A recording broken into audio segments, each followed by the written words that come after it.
it is, guys, the Winchester Cathedral. I can't see it because it's too sunny in my eye. So that is the Winchester Cathedral. And on the other side is the graveyard where people are having their picnic. I thought it's a garden, but Uncle Nigel said it's a graveyard. So, you see guys, huh? Graveyard yan. Oh. Kasi nakikita nyo naman may mga stone. Yan. Papasok tayo sa loob, but we need to get our tickets. Okay guys, pinayagan akong umakyat dito. Sabi niya, it's best daw na umakyat dito para mas maganda ang view sa taas. But I don't like this kind of steps. Kaya hawak-hawak tayo sa handle. So here we are. Nandito na tayo.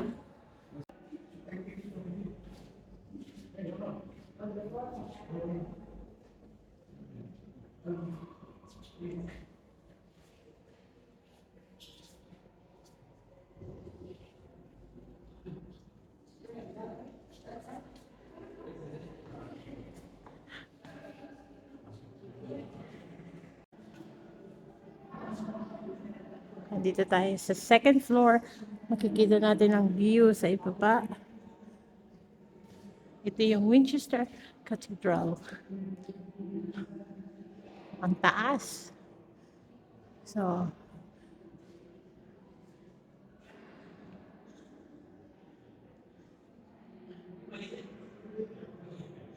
ang ganda.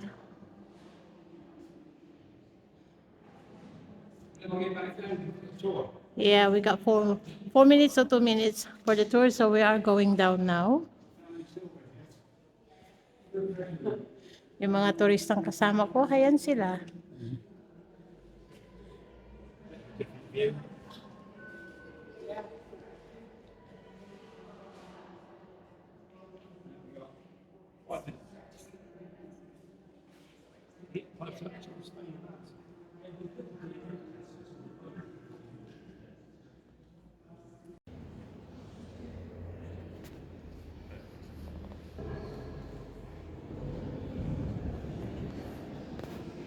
It's tall columns and high vaults. They call this perpendicular Gothic for a reason, and I want you to see why. Look at this lovely line up here. If we look from the base of this column all the way up to the vault above, and you see you've got a total line of vision there. There's nothing to interrupt your vision all the way up to the top. That's deliberate, because the whole idea is you could walk in through the main doors of the cathedral and your eye is taken up to heaven, as they say. So, and it really works. And heaven, in this case, this is called a stellar Leone vault. That's architect speak. Stellar Leone vault. And I want to tell you a little bit about it, because we do have another one we're going to see on the tour. So, look again at the top of the column there. Can you see these stone ribs? They branch out from the top of the column and they join in the backbone of the nave there. Where those ribs intersect with each other, you've got these bosses here, these brown stone bosses, and they are decorative, but they've got another purpose.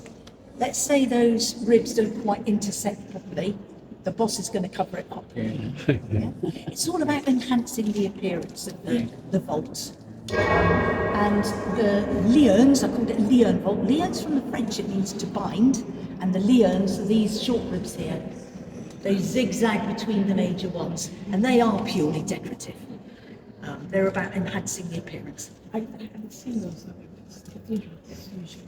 Well, it's not completely original. But anyway, if you look down the length of this one, you can see it turns into the wooden vault of the tower, and then beyond that is the other Leone vault that we'll see later in the tour. I wanted you to be able to see it. This is Bishop William of Wickham. Bishop Wickham became the bishop when he was aged 37. And the work had been started here in the nave by his predecessor, Bishop Eddington. It was his idea to do the Perpendicular Gothic, so Wickham kind of carried it on. He kept the plans and did exactly what his predecessor wanted to do. When he died in 1404 at the age of 80, the work still hadn't been completed. So you can see he spent his life as bishop doing the remodelling here in the nave. And he passed the baton on to Henry Beaufort, Bishop Henry Beaufort, along with the equivalent of £13 million in his will for that work to be finished off, which mainly meant the vault. So he's a rich man. But actually, the original west end of the cathedral was in the remodelling. It was replaced by this perpendicular Gothic west front. So it is a medieval window that originally had scenes from the life of Christ and figures of the apostles and the disciples. This is a result of the Civil War. And of course, in a civil war, you have to take sides. The civil war here in this country was really a power struggle, wasn't it, between King Charles I and Parliament. And Winchester chose to side with the king. And a lot of people would say that was a mistake, because it meant that early in the war, the city of Winchester was attacked by the superior parliamentary forces under General Waller, and we had to surrender. And then shortly after the surrender, the soldiers went on a rampage around our city, doing a lot of damage. And one of the stops on their rampage was here at the cathedral. We're told that they burst in through these main doors here, flags flying, drums beating. They've got their muskets out ready to fire, which they use when they're in the cathedral, and some of them are on horseback. And they proceed to rampage around the cathedral. Now, they're Puritans, aren't they? And they're taught that churches should be plain and unadorned.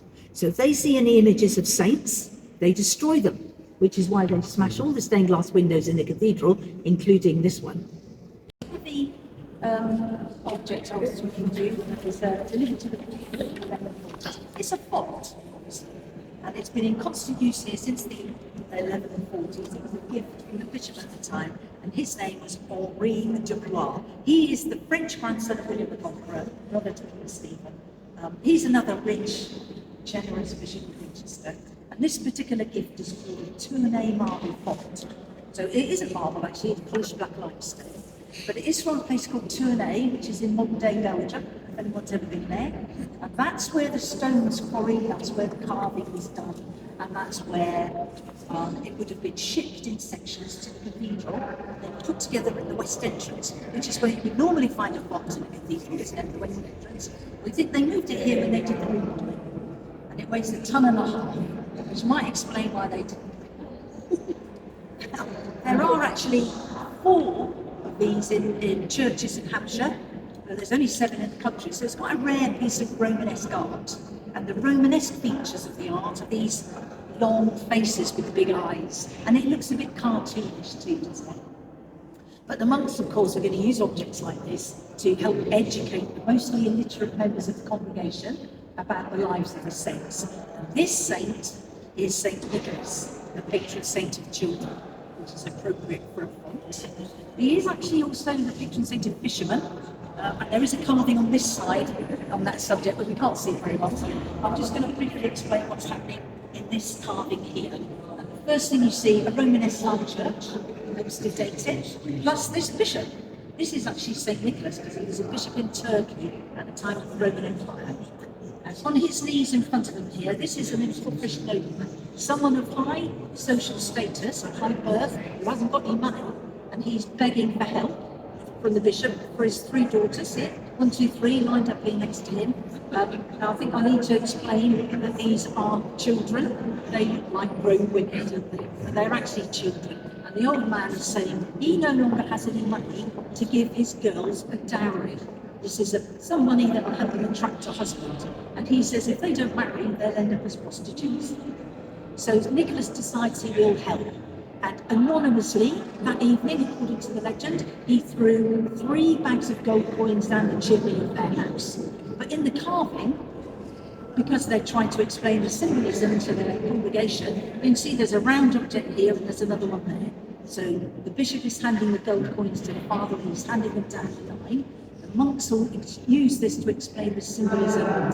It's about giving and receiving gifts at Christmas, because of course St. Nicholas is also Father Christmas, Santa Claus.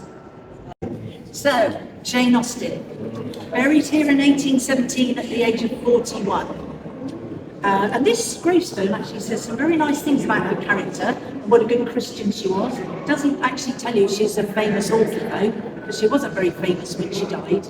She published 4 of her 6 novels, but she doesn't put her name on them.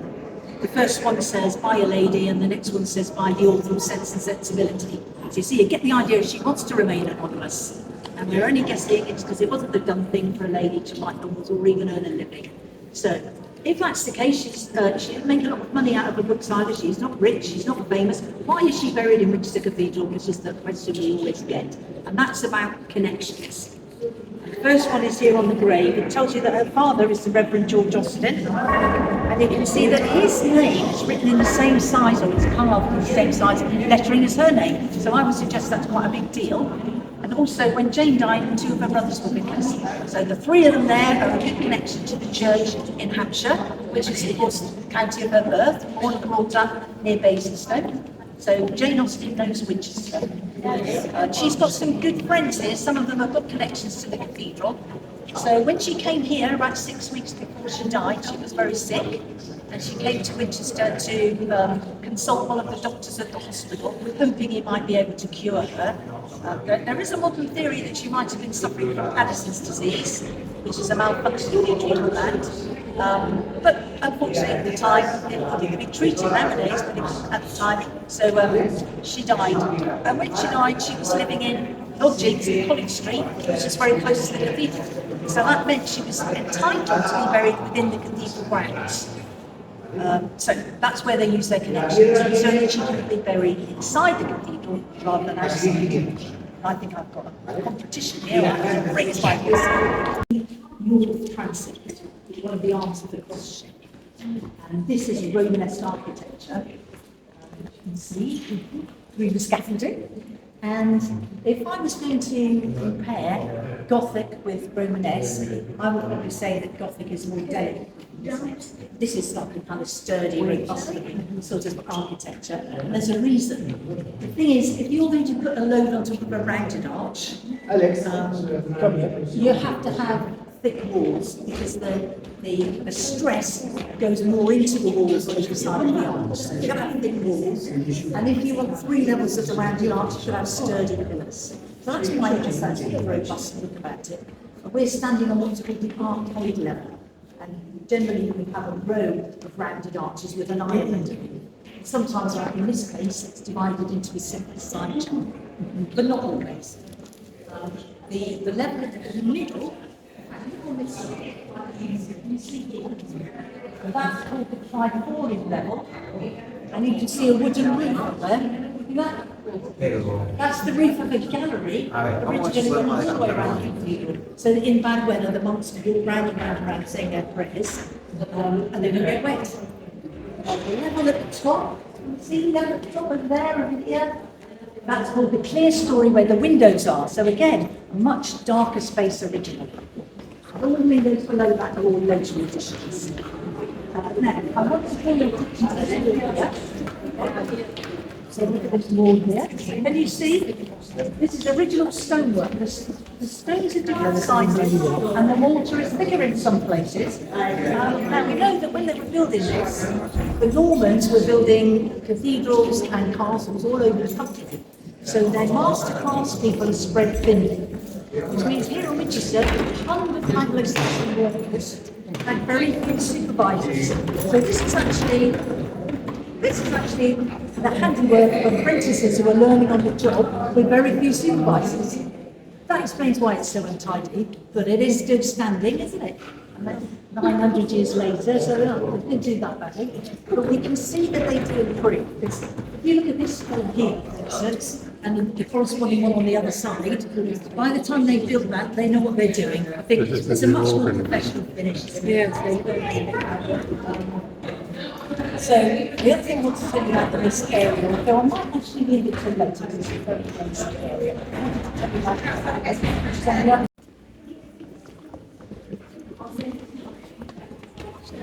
Your right foot. Right.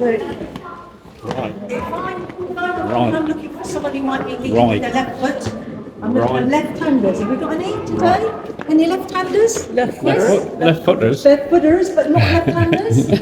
Because the monk, you'll see, and they'll question you about whether you're left or right-handed. Because in the Middle Ages, if you're left-handed, you're associated with the devil. And they would have you escorted from the building straight away. Because they don't want any left-handers in here doing the devil's work. Well, you have to persuade him that you're not left-handed now, because you're going to hit him with your left. Now, we're in heaven, aren't we? Compared to down there in the North Transept, it's more colourful and it's more decorated, isn't it, up here? And it's lighter. And the pilgrims now are going to follow this series of tile carpets all the way down to the shrine of St Swithin. These are actually reproduction tiles from the 1960s. But I'll show you the ones these are based on. They're 13th century tiles when we get to the bottom. Was the building at a specific time or was it ongoing? It's ongoing.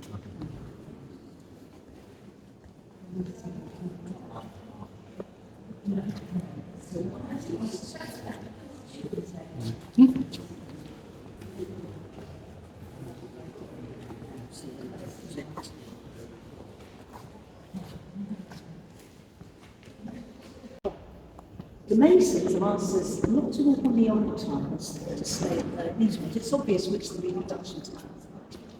The thing about these old tiles here is the process for making them was developed in France, but when these were laid between 1260 and 1280, they were being made locally, so they call them Wessex school tiles. And we've got the largest area of Wessex school tiles to survive since the Middle Ages in the country. Now, they're also called inlay tiles. That just means that they take a freshly cut tile and they stamp it with a design, and then they pour white clay into the depression made by the stamp. So that design goes nearly but not all the way through the tile. That's why you'll see these designs here, even though they're nudging 800 years old. And if you're wondering why they're not covered up, I'll say that they were actually at one time covered up, but the grit and debris from our footwear was collecting in the covering, and it was acting like sandpaper on the tiles, so it was making their condition worse. So it was worse. So they said, well, the best way to preserve them is just keep them clean. So you would often see someone with a vacuum cleaner doing just that. The vacuum cleaner, of course, can suck up all the grit and debris. They also suck up bits of loose tile and mortar. And I know that the masons have got a big pile of tile and mortar, and they're working with Oxford University at the moment to consolidate the tiles. So they're going to restore them, and it's taking a very long time. Because St Swithin's relics were on a platform behind the screen. No. So the art platform behind it, you can't see them.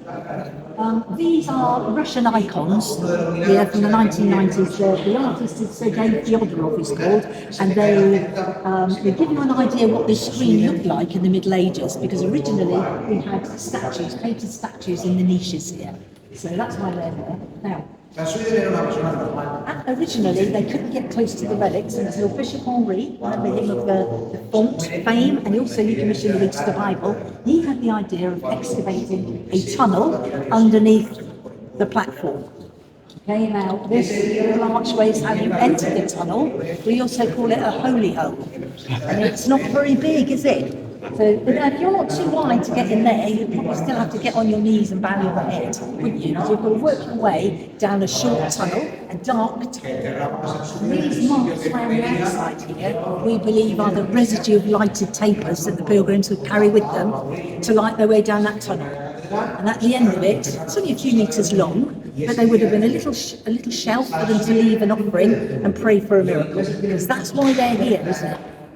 And there are lots of stories of miracles happening around the shrine of St Swithin. It was written that pilgrims came from all over on crutches and walking sticks, and after they visited the shrine, they could just throw away their walking aids and they're fit to dance up the high street.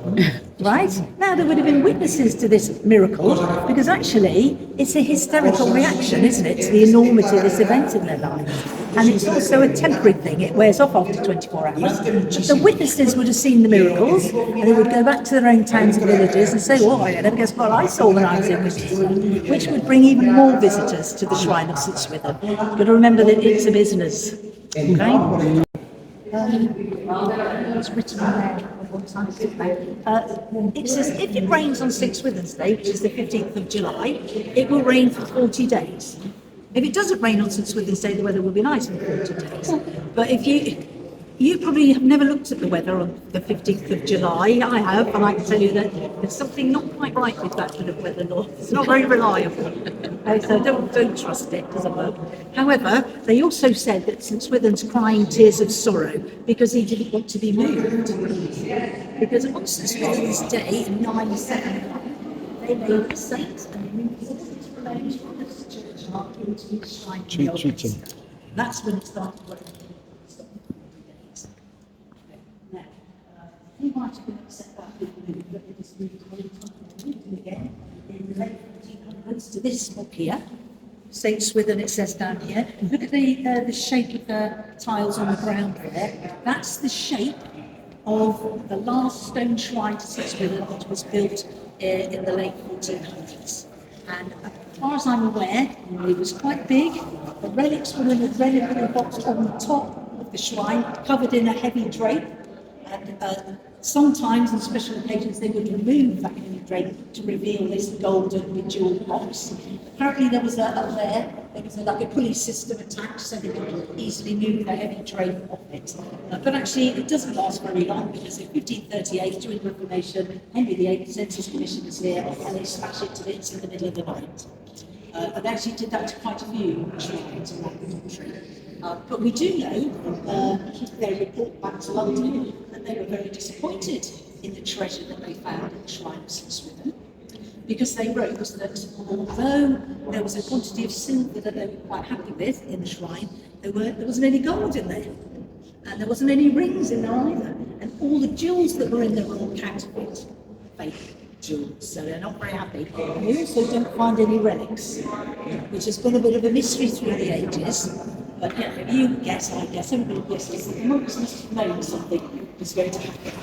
They emptied the shrine and they hide the relics. But if that's what happened, we've got no evidence that that actually did happen. They did a really good job if it did happen, because they've never been found, they could really be anywhere. So well done, monks. Now, I want to introduce you to William Walker. You can see he's a deep sea diver. He's wearing that outfit. He was trained by the British Navy and he came to Winchester in 1906 to work. And we are 12 miles from the sea. When the job he was working on was finished, the King, George V, congratulated him personally. He did a fantastic job and he invited him to Buckingham Palace and he awarded the Royal Victoria Order. So this man did something very special here in Winchester, which is what this story is all about. But I'm going to go back to the year before he arrived, to 1905, because if you lived in Winchester, like I do, you might have read an article in the Hampshire Chronicle, that's our local newspaper, and it had a heading, it was Winchester Cathedral doomed, which sounds very dramatic. But actually, when they interviewed the Dean, William Furneaux, he said the cathedral was suffering very badly from subsidence. What subsidence is? I'll try and explain it. He described the building with the walls leaning out at angles. There's cracks and crevices appearing everywhere in the building. Bits of it are falling off. He said, if we don't do something soon, the cathedral is going to collapse and we'll be staring at a pile of rubble instead of a national treasure. And that spurs everyone up to start a nationwide fundraising appeal to raise the money to fix the cathedral. But the first thing they have to do is, to fix this problem, is make sure it doesn't get any worse. That means they have to close the cathedral till 1912. And then while they fill in all the cracks and crevices, they've got to prop the cathedral up, stop it falling down. So they prop it up from the outside with some giant timbers, and then in here, everything was held up by scaffolding. It was like a forest of scaffolding in here. If you look up, and you see these metal ties here, across there. So they kept them to keep the arches together, and then they left them in afterwards.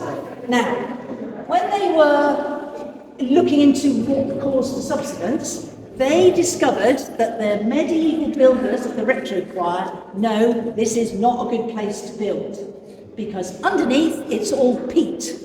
It's a peat bog. And of course, over the centuries, when they were building this, they had lots of problems with flooding, and their answer to that was to build a huge raft of beach logs, double-layered raft of beach logs, and that's what served as the foundations of the retrofit. So they're building on top of the raft. And that did very well, thank you very much. They start building in 1200, we're now in 1900. So there's many centuries have gone by. Over that time, the peat layer underneath the cathedral is compressed. Okay? And in the raft, some of the logs have rotted away and they've collapsed. So that's what's causing the subsidence. Okay, now, underneath the peat layer, there is a layer of hard gravel, and they can use that to support some new foundations. So this is what they do. They start excavating a series of tunnels underneath the cathedral. They come in this direction. They're underneath the old foundations, just on top of that gravel layer. They remove the peats, the compressed peat, and then they put concrete floors on the tunnels, and they build up either side with brick to join the old foundations. So they've got some tunnels with concrete floors and brick walls, and that was a very good solution. Unfortunately, they don't get very far, because by tunnel number 4, they have the same problem as the medieval builders, flooding. They crack through the last remaining inches of their compressed peat, and then the water in the gravel layer is under pressure, so it gushes in to the top and floods the tunnel. Of course, they can bring in water pumps and pump the water out, but the fast as they can pump it out, it just gushes straight back in again. So they know when that water changes to this milky consistency, that they've got to find a solution that works underwater, because now they've started undermining the original foundations. So this is where our friend Willie Walker comes in. Okay, so his job is to get this diving suit on. It weighs 200 pounds. I don't know what that is in Very heavy. how much? Very heavy. 200. And he goes down into those tunnels. His job is to remove the last bits of peat, so that when the water gushes in, he's already prepared. He's got the suit on. He's got a surface crew who are monitoring his air supply and taking away the removed bits of peat. When that's all gone, he then lays bags of a cement mixture on top of the gravel. So the water penetrates the sacks of concrete and they set hard. So this is the way he puts the concrete floor on the tunnel. Okay? And when it's level, he will come out, they pump out the water, and then when it's dry enough, the masons can go in and finish the brick walls on the side. He then moves to the next tunnel to do exactly the same thing again. So it's a very repetitive task. There are 240 tunnels altogether. So you can see, you need determination, stamina really, to do this job. So that's not really the reason why he deserves all the praise from the king and the accolades, etc. Because you have to remember that 6 diving hours a day, for 5 days a week, for 5.5 years, he's underneath the cathedral in the knowledge that it could come crashing down on him at any moment. So that's very important. Birds on the roof. All the same, and in heraldry they're doing what they call burning, which is they're knocking out their breast feathers with their beak, intentionally wounding themselves, and they are feeding the blood to their chicks. And these birds, you probably don't know this, one person did actually one day, so I shouldn't say that. These are supposed to be pelicans. Have you heard about that? It's Christian symbolism, isn't it? The pelican's the bird that works out her breast feathers and feeds the blood to her young, but they don't look like pelicans, do they? That's how. But they're on the roof of this building because this is a chantry chapel of the Bishop Richard Fox, Tudor bishop who served Henry VII and Henry VIII. And this is his personal you see lots of different buildings and that's the part of the building during his time as bishop, and obviously desperate for people to remember him for having done that work. Now, before we go, let me tell you about you notice them? These are mortuary chests. Remember the bones from the old minster? The Richard Fox had them put in these Renaissance boxes in the early 1500s. Of course, when the Civil War soldiers come to the cathedral, they think these boxes have got something valuable in them, and they knock them all down. But they've only got bones inside. The bones scatter up the aisles on either side, and we're told that the long bones were used like hammers to help smash the windows. And when the soldiers have gone, all of those bones get put back willy-nilly into the boxes. So we had all the right bones, but not necessarily in the right order. There's only one person who's going to get that joke. It's very embarrassing when no one laughs. We had all the right bones, but not necessarily in the right order, until the scientists from Oxford University have all sorted them all out and ordered them. There is actually a 3D printout of Queen Emma's bones in the museum. It's very interesting. I thought also another interesting thing is that we thought there was about 10 persons remains in the boxes, but the experts have found enough bones to distribute among 23 persons. So they've got a lot of work on their hands now to find out who all those extra people are. When they tell us, I'll tell you. Right.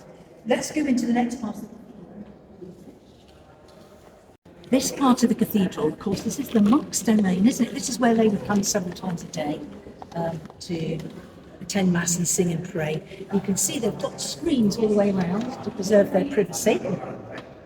So what we're going to do is I'll tell you about the great screen, then I'm going to tell you about the vault of this, and then we'll go down into the carvings before we finish to have a look at the wooden carvings over there. So this great screen, this dates to the same time as the last shrine to St Swithin, so the late 1400s this was built. So nothing to do with the Bishop Fox, who's pelican emblems everywhere here. But there's about 50 statues on the screen. You've got Jesus on the cross in the middle. He's surrounded by various saints. You've got St Swithin here, bishops of Winchester. There are various Anglo-Saxon and Anglo-Danish monarchs as well. Where is he? Over here. That's King Canute there. This is King Edward here. So these are not the original statues, though. These are Victorian replacements, because the originals don't survive the Civil War or the Reformation. And these are Victorian replacements. And we know that some of the original statues were hacked off their plinths. They had their heads knocked off and their bodies broken into smaller pieces, because those bits of statue have been found in the cathedral grounds by the archaeologists. And they know from examining them that they were actually very brightly painted, which means the screen did not look like this to the medieval monks. Not only would they have had very brightly painted statues, but also it would have been encrusted with semi-precious stones and covered in gold and silver leaf. Really garish to paint standards, but the Victorians tried to replace those statues exactly as they were. So they knew there's a saint there, they put a statue there for that saint. And they were paid for by the public, just like the Jane Austen winter. And we know that Queen Victoria herself paid for this statue here, not left. This is Edward the Confessor.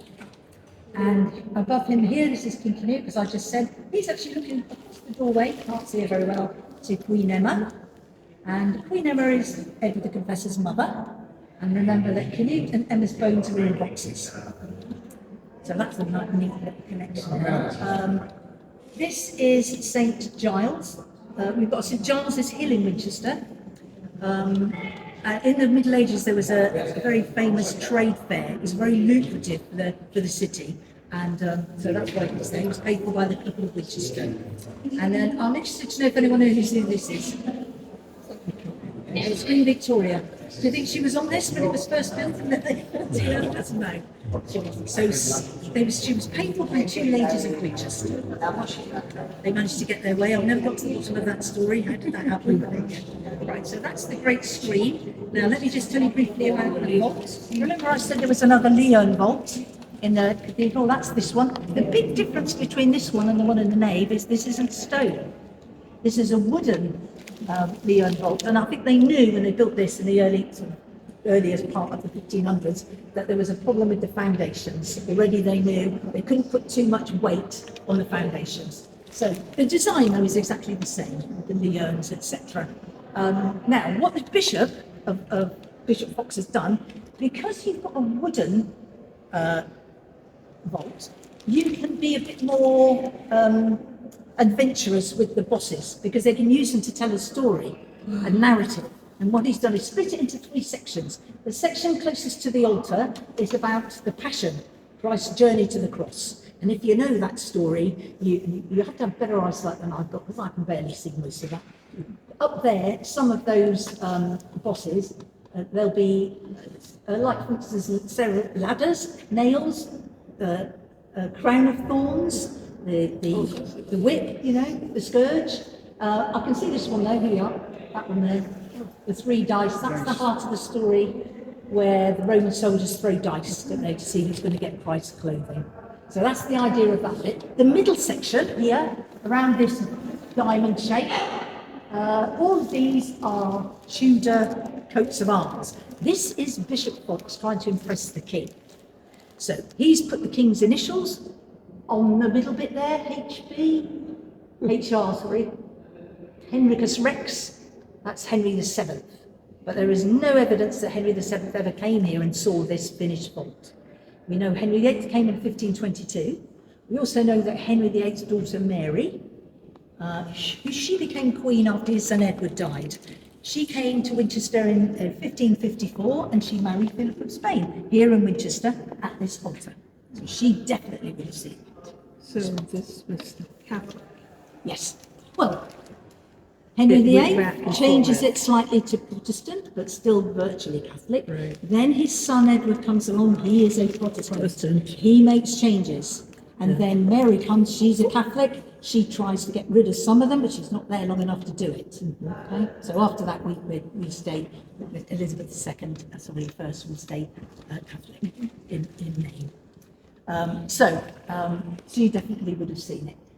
The third section, here, look, all of these pelicans here.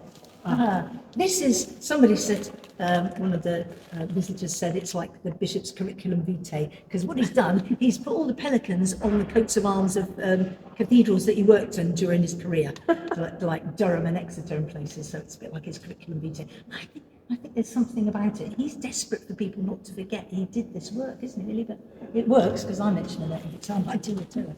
So it worked, okay. Right, so before we go and look at the carvings, I want you to just identify, you might know what this is.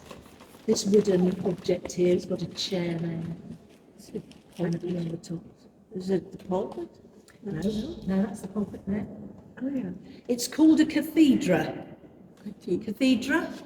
Every cathedral has to have a cathedra, and its Latin translation is seat, or throne, or chair of the bishop. So that's where the bishop sits. If he doesn't have a cathedra, it's not a cathedral. So this is ours. I don't think I've ever seen the bishop sitting in it. Consideration of somebody. Fancy stitchings on Yeah, they are. Well, their friends at Winchester gave £100 back in the 1930s to have this work done, and there were these 2 ladies who got together, several hundred women to do all of this embroidery. The 2 ladies did it. I went, wow. No, they got all the people. And that book I was telling you about, one of the women who joins them to do the embroidery. So they're actually being restored at the moment. And it's about the history of the region of Wessex, really. So if you come in, I want you to see something in this position. So it's best if everyone gathers around here. Notice that. So this is the part of the cathedral where the monks would come for their services. They'd come in through the pulpitum, that wooden arch there. They would then file into the back row. The back row is the row I'm going to tell you about, because they're the oldest choir stalls. These other ones are Victorian and Edwardian. I'm interested in them. So if you look at the back row there are 2 extraordinary pieces of information that we know about these things. Very rare information to know in any historic building. First of all, exactly when it was done and who did it. So we know that in 1306, a gentleman called William Linwood came to Winchester from Norwich, which is quite a long way from here. And to be able to come with his craftsmen and their families and his own family, he had to get permission from the Lord of the Manor. His Lord of the Manor happened to be the Bishop of Norwich.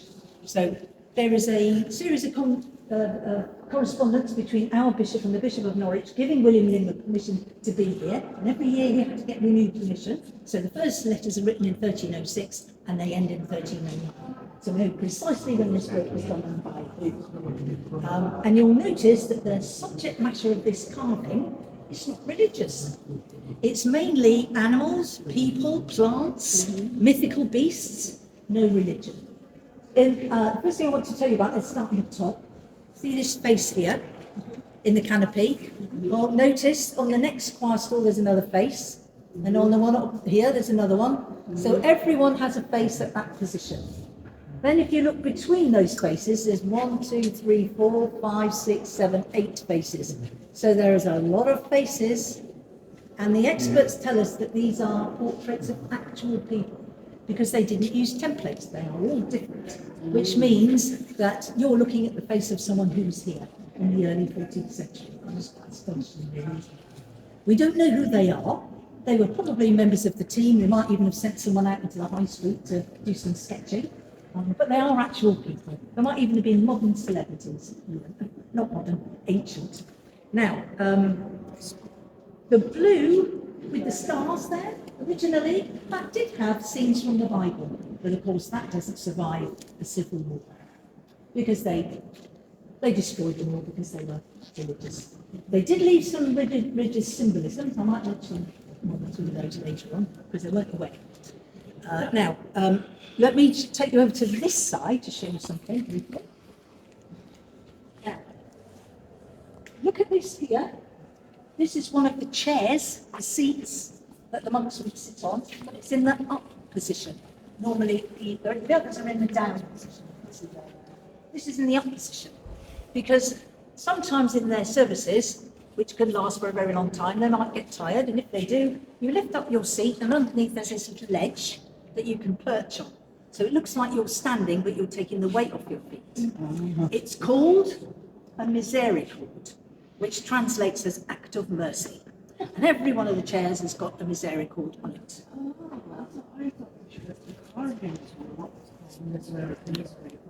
It's the actual little seat, and you'll find that the carving here we have 3 carvings, whereas normally you just get the 2 where the hinges are. We've got 3, and there's something pretty interesting about ours because the carvers hide their sense of humour in the underneath. This is normally in the down position, remember, so it would be hidden away. Look at the expression of the man.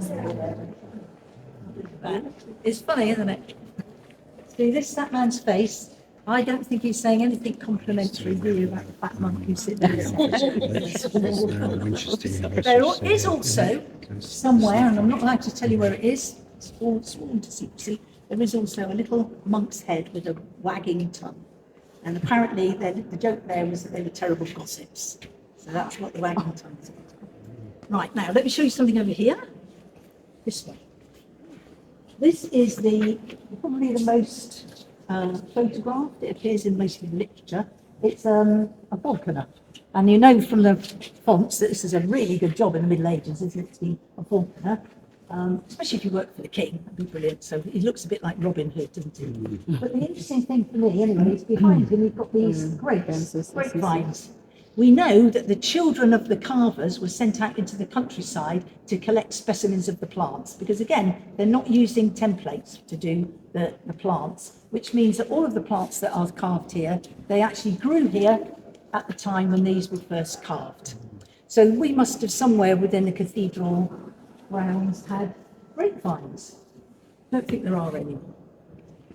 Also, the other thing about the falconer is that here in the cathedral, the nuns were allowed to have birds of prey. And it was so popular with the nuns that they used to parade up and down the high street with their birds attached there with the chains. They brought that, and they would come into the church to the cathedral quite often until the bishop banned them because the birds were making too much noise. Now, one more thing to show you before we finish, and that's this one here. This animal here is a dragon-like creature called a wyvern. If you've heard that name before. He's got 2 wings and 2 feet and a serpent's tail. He's a mythical beast, a creature from hell. He's also the ancient symbol of Wessex, so they would have had the wyvern on their flags, etc., going into battle. And he's a really ferocious beast. Look at his teeth. Look at that. Look at those teeth. He's very sharp. Notice his head is jammed into the corner of that spandrel shape. That's deliberate. If you look at all of the other wyverns over here, notice they've all got their heads jammed into the corner. And that, ladies and gentlemen, is a medieval health and safety. This is all to keep you safe from their teeth. Because if they were able to escape, they'd do a lot of damage to you. And of course, they're creatures from hell. And they'd be helping all those left-handed people doing the devil. Okay, so at this position here, look down the bottom of the nave, either side of the main entrance, and notice two statues, one on either side. One is James I and one is Charles I. Now, those statues were actually in a different position from that originally. They were here. This was a stone screen here with niches on either side, one for each of the statues. And of course, when the Civil War soldiers came to the cathedral, they're not royalists, are they?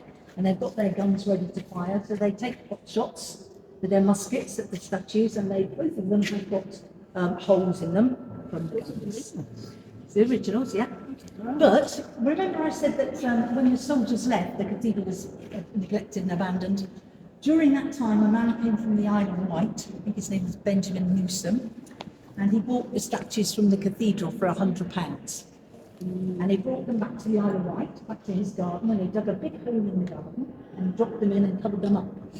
Now, did he do this because he was a royalist and he wanted to preserve those statues, and he doesn't want any of Oliver Cromwell's people to know that he's a royalist, he has to hide them away? Well, when the Reformation came, sort of Restoration, in 1660, he dug those two statues up out of his garden and he brought them back across the Solent to Winchester Cathedral, and he sold them back to the cathedral for £100. Originally, no, £10. Sorry, bought them for £10 and he sold them for £100. Mine. It was more like 1,000, wouldn't it? Yeah. It was 10 and 100. So he wasn't really a royalist, he was just an opportunist. But when there are children in the room, it's quite nice to go and see if you can find the holes in the statues. So that's the end of the tour. I hope you enjoyed. Thank you. Thank you.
when they first built the cathedral, the water table, which is normally high, was on a cyclical low. So they weren't actually aware that it was going to flood when they first built it. So they might have used it for a little while, but of course the normal reason for a crypt, burying bodies. The bishops probably would have been buried here, but of course they can't if it keeps flooding.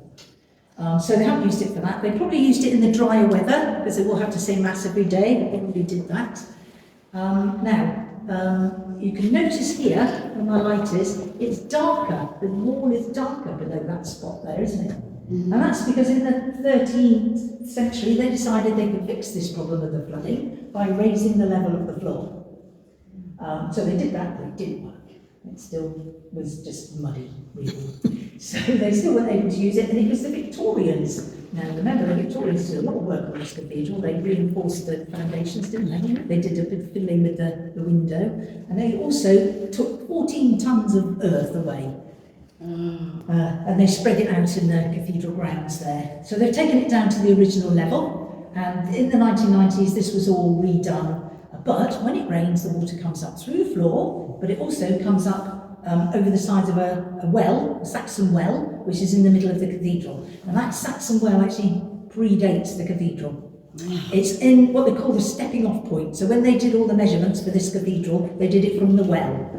And that's in the middle of the cathedral there. Actually, At the so they moment, built the cathedral on top of a well on purpose. yeah. Okay.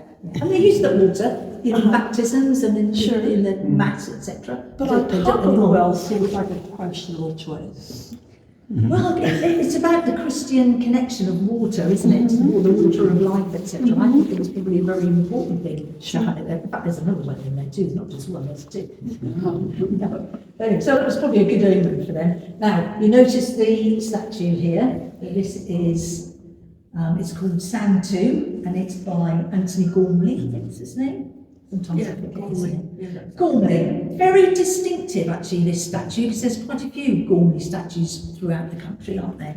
And this is based on his body. So apparently his body was wrapped in cling film and then plaster of Paris, and that was used as a mould for this statue. Nowadays they do it with laser lights. I think they've got all that palaver anymore. But when he came to Winchester Cathedral, he gave the statue to the cathedral because he thought here in the crypt it was very, very quiet, isn't it? Very fresh, it's very quiet, not like upstairs. And he thought this was a good place because when we say to the kids, what do you think he's doing? They Yes, got it. He's looking at his iPhone. So he's actually got his hands cupped like this, and he's looking at his reflection. It's about life, the universe and everything, and his contemplation and stuff. So it's nice to have this quiet atmosphere. However, there is a hole in his chest here because originally there was a water pump that by capillary action used to bring the water up, fill up this receptacle in his hands. But it makes such a clattering noise that it just destroys the atmosphere, so they never turn it on anymore. That's against the point. Took all the bits out. And now they just fill it up with a watering can, basically. I don't know what they do, anyway. So there you go, that's a little bit about the cathedral.